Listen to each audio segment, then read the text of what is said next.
इस्लाम में शादी को एक बहुत ही अहम और मुक़द्दस रिश्ता समझा जाता है। इससे सिर्फ दो अफराद का मिलाप नहीं बल्कि अल्लाह ताला की तरफ से एक अजीम नेमत और संत करार दिया गया है। शादी के ज़रिए न सिर्फ ख़ानदान का तसलसल कायम रहता है बल्कि ये मुआशरती इस्तेहकाम और अखलाकी पाकीज़गी का भी ज़रिया है।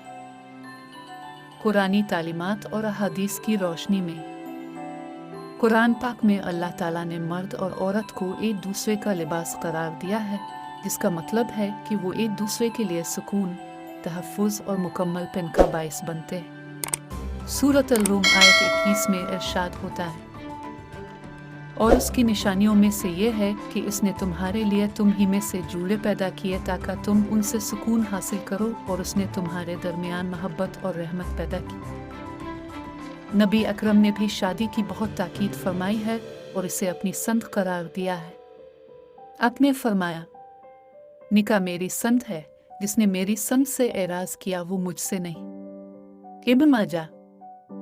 अपने नौजवानों को शादी की तरगीब दी ताकि वो अपनी निगाहों को पाक रखें और अपनी शर्मगाहों की हिफाजत कर सकें। शादी के मकासद। इस्लाम में शादी के कई मकासद हैं, जिनमें से चंद अहम दर्ज झैल हैं। इफ़्फ़त और पारदामनी का हुसूल शादी ज़िना और दीगर बुराइयों से बचने का बेहतरीन ज़रिया है। नस्ल इंसानी की बका शादी के ज़रिए हलाल तरीक़े से औलाद पैदा होती है और इंसानी नस्ल का तसलसल जारी रहता है। सुकून और राहत मियाँ बीवी एक दूसरे के लिए ज़हनी और जज्बाती सुकून का बाइस बनते हैं। मोहब्बत और रहमत का फ़रोग़ शादी से ख़ानदान में मोहब्बत, हमदर्दी और बाहमी ताउन को फ़रोग़ मिलता है।